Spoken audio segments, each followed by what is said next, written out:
बेबस हैं, बेकस हैं। ये सूरत हाल आखिर क्यों पैदा हुई? यही तो लोग थे जिनकी सल्तनत में सूरज गुरूब नहीं होता था। यही तो लोग थे कि दुनिया इनसे आकर उलूम और फनून सीखती थी। यही तो लोग थे जिन्होंने दुनिया को तमद्दुन और तहजीब से आश्रय किया। अचानक क्या हुआ कि हम इस तरह बिखर गए और इतने बेबस और बेसहारा हो गए कि हमें बाकायदा हमारे खाने के लिए, जैसे रसूल करीम सल्लल्लाहु अलैहि वसल्लम ने फरमाया था, एक दूसरे को दावत दी जा रही है, आओ मुसलमानों को खाएं मिलकर।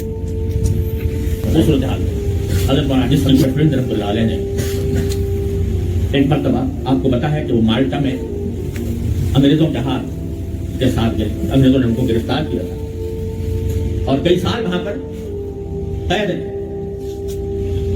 फिर अल्लाह ताला ने जब रहाई अता फरमाई तो मैंने अपने वालिद माजिद सल्लल्लाहु अलैहि वसल्लम हज़रत मौलाना मुफ्ती मोहम्मद शफी साहब रहमतुल्लाह अलैह से सुना। तो हज़रत फरमाते हैं कि उसी दिन बैठे हुए मैं हज़रत के पास बैठा था और हज़रत ये फरमा रहे थे कि भाई माल्टा की तन्हाइयों में, माल्टा में जब मैं कैद था वही तन्हाई थी, दो एक आदमी साथ थे, मदनी रहमतुल्लाह अलैह और मौलाना अफजल रहमतुल्लाह अलैह और एक दो और।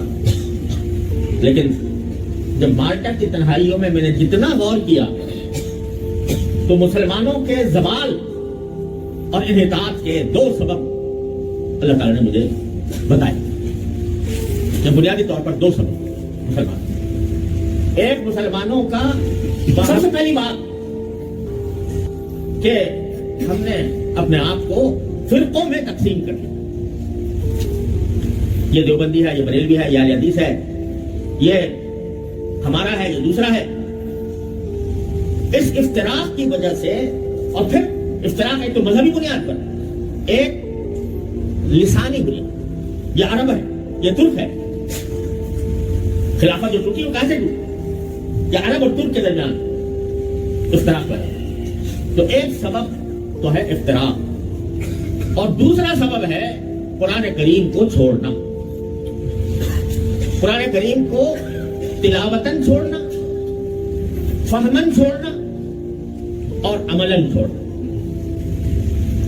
कुरान के तीन हुकूक हैं, एक तिलावत, दूसरे उस समझने की कोशिश, तीसरे उस पर अमल और चौथे उसकी दावत। इनको छोड़ दे, उसकी वजह से ये सूरत हाल पेश आई है मुसलमानों को ज़वाल।